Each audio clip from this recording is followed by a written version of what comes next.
seems like just simply a tax giveaway that other people will be paying for because we're going to need to get enough money to pay for our roads and schools anyway. Well, I think of it as returning some real value that somebody accumulated because what they bought increased in value. But you say if you have a $20 gold piece, you turn it for $20, there should not be a tax. Probably wouldn't be. But what if you turn in your $20 gold piece and you get $150? The government said because the value of the dollar goes down, they're taxing inflation. So that's very unfair. And numismatic coins also go up not only because they're old, and there will always be numismatic values going up, which people should be rewarded for because they have studied it and pick and choose the coins. But if a numismatic coin goes up and is very expensive, that's one of the first places people go to try to protect themselves against the debasement of currency. So that value, once again, it's inflation. You're taxing inflation. And everything that goes up, this is why they have to adjust the tax code, because if you go up to the next bracket, you pay a higher tax and this sort of thing. It's so unfair not to have a standard of value.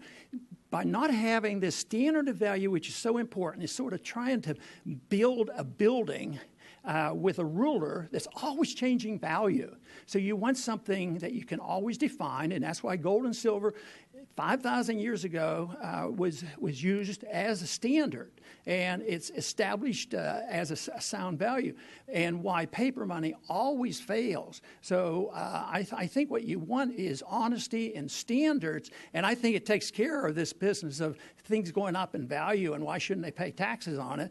Well, why does the government need the money is the big question. They don't need the amount of money they're taking anyway. But I imagine that there's not a whole lot of taxes involved in numismatic coins, but I don't know. I've never looked at that figure. But I would, I think that's what you're talking about is you're taxing inflation. So the more you inflate, if you get $20 bills or something, the government's going to get more money, by doing this. Mr. Thank Chair, you. Thank you very much. Chair, Congressman Paul. Just a Senator Farley, I guess Senator Farley has one more question for you, if you don't mind. Thank you, sir. I guess there's a lot of places where people can decide to invest their money as a hedge against inflation. Right. That's why we invest money. You can invest it in stocks. You can invest it in the real estate, your house, a lot of other things. And that also goes way up in value over time, and that represents in at least some part inflation. But people will be taxed on capital gains for that stuff. This bill will only exempt from capital gains the collection of the sale of gold and silver coins. So to me, that's picking winners and losers. The people who decide to invest in gold and silver coins won't be taxed. The people who decide to invest in the stock market or real estate will be taxed. Yeah, I understand your point, but the important point is stocks are not money, and gold and silver is money. Money is different than stocks and bonds, and money's been different. And you shouldn't have to tax money, just because of you have to defend that the fact if this year, the dollar goes up and down, it went up 20% in the last year or so. So the dollars that you kept in your suitcase at home all of a sudden went up 20%. You want the government to come in and say, my paper money went up 20%, so I have to pay capital gains tax on it? No, you want everybody to be treated equally. And actually, paper, Federal Reserve, is not money. It's a substitute for money, and it's fraud.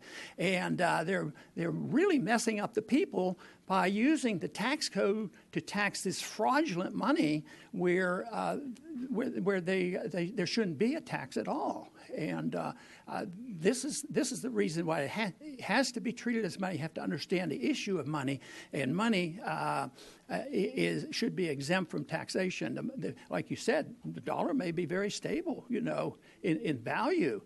It's the other half that's at fault, and that's where the other half is getting taxed. And it's not very fair to the people, or it's not fair to the Constitution. It's not fair to the founders. It's not fair to those who have warned us. The founders knew about the runaway inflation of the Continental money, and they say they had a vote in the Continental Congress to allow Congress to print money. And it was defeated. They don't want people printing money. And here we have a tax code all based on accumulating more money for the government through this tax code. And you say, well, we won't have enough money to do these good things that we're going to do. Well, tax people more honestly, tax people outrightly. Then maybe if we had to pay for our bills, maybe we'd be less involved overseas. Maybe we would have a smaller welfare state, and maybe we wouldn't. But people would have to pay. So this is very deceitful. What's happening? It's a hidden tax, and inflation is a tax. So this is the reason the monetary issue is so important to me, because ultimately, if you want to protect liberty and the size of government, you have to have honest money. Thank you very much, Dr. Paul. We appreciate that. Senator Borelli has a question.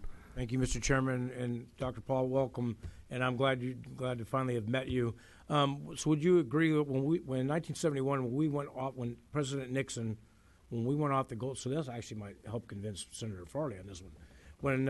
When President Nixon took us off the gold standard in '71, the price of gold was at It was at $35, and then in 1980, but in 10 years, it was up at $800. So, would you agree that this was government-induced inflation? Nobody else, but they had already inflated. It was the adjustment for the inflation prior to that. There was too many dollars floating around, and we couldn't maintain it. So we declared a bankruptcy. We were out of gold. We had promised people that they could repatriate their dollar. Not Americans. You were denied that right in 1933. So that was another abuse. But up until then, a foreigner could. We got angry at de Gaulle because he knew what was coming. He was turning in millions of dollars and repatriating his gold at $35 an ounce. And finally, they ran out of gold. But the reason the gold standard broke down is we had so much paper out there. And guess what? We have trillions and trillions of dollars more now. So we're actually facing a greater crisis here in the next decade, I'm sure, for the adjustment that always comes. The markets are more powerful than the politicians and the bureaucrats, the banking system. The markets usually rule ultimately, although there's a lot of adjustments and a lot of shenanigans that go on in the meantime. Thank you very much. Any other questions? Appreciate you being here and traveling so far.